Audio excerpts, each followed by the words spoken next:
Pop art first became popular in the 1950s. This is a style of art based on simple, bold images of everyday items, like soup cans, painted in bright colors. Pop art is meant to be more fun, unlike the serious art that was mostly created before. The pop artist that we're going to be looking at today is named Andy Warhol. He was born in 1928 in Pennsylvania. He is best known for his pop art, especially his soup can artwork. He said that he ate Campbell's tomato soup every day for lunch for 20 years. Let's take a look at some of Warhol's artwork. Notice that he created things that were recognizable to people at the time, like Marilyn Monroe and Mickey Mouse. He also used bright, bold colors.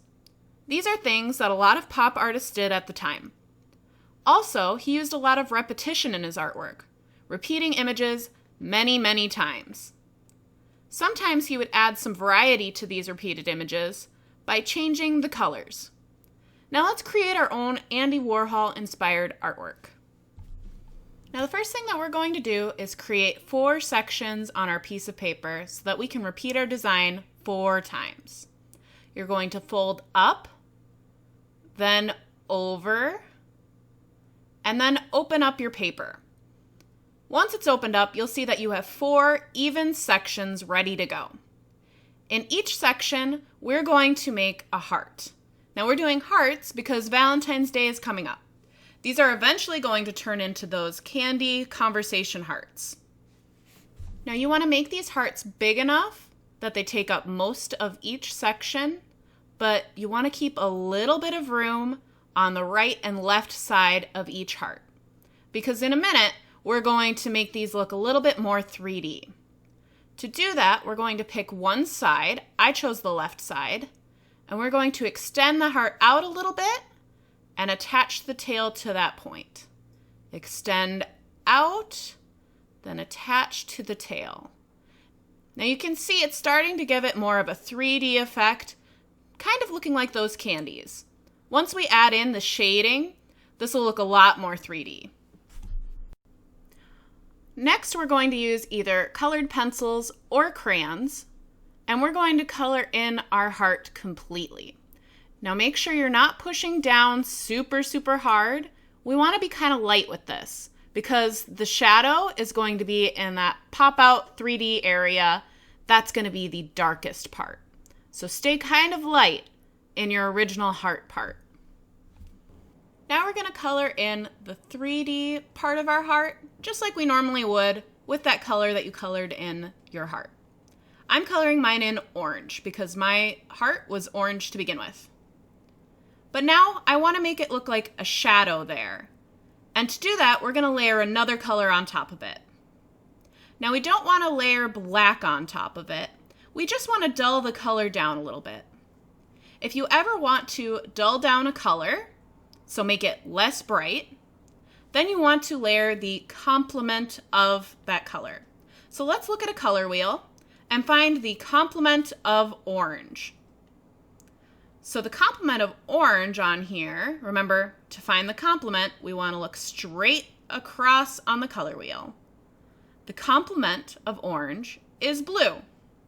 So now I'm going to go back and put a layer of blue in that 3D part. Now it ended up looking a little bit too blue. I didn't want it to look blue. I just wanted it to look like a darker, duller orange. So I'm going to put another layer of orange on top of that. Then, if I'm happy with it, I can go ahead and move on to my background. For the background, you're going to use the complement of your heart.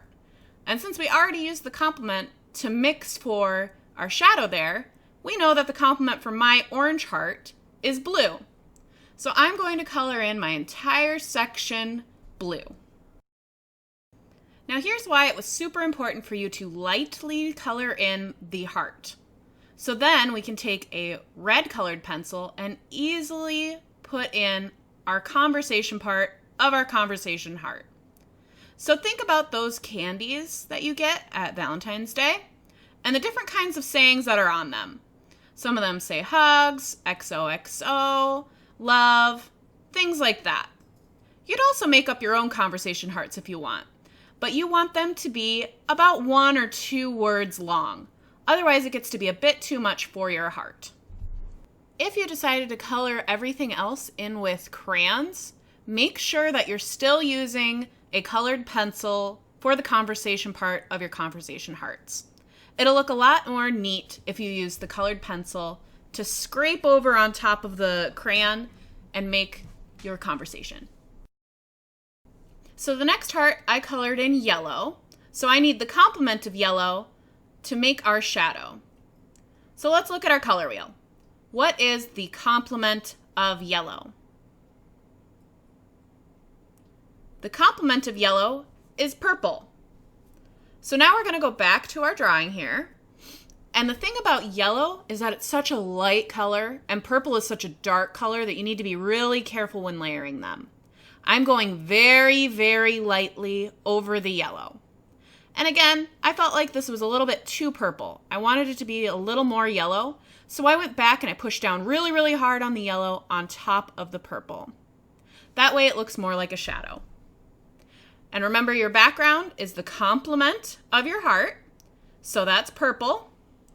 And then do your conversation in the red colored pencil. The next heart I did purple. And we already know from the last one that the complement of purple is going to be yellow. So I made sure to press down really, really lightly on the purple so then the yellow would layer on top nicely. Remember, the yellow is really, really bright and the purple's really, really dark. So we need to be careful when mixing these two. We can always add another layer of purple to darken it up, but it's a little bit more difficult to lighten it up. If you do feel like you need to lighten it up, take an eraser and just erase as much of it as you can.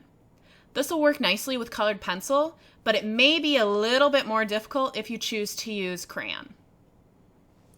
Then the background is going to be the complement. So the complement of purple is yellow. And then I put in the conversation part of my conversation heart. Now the last heart that I did is going to be red. Remember, we're going over our conversation parts with the red, so I need to go very, very lightly with the red, so then my conversation will show up nicely. So I'm making sure to really take my time and lightly color this part.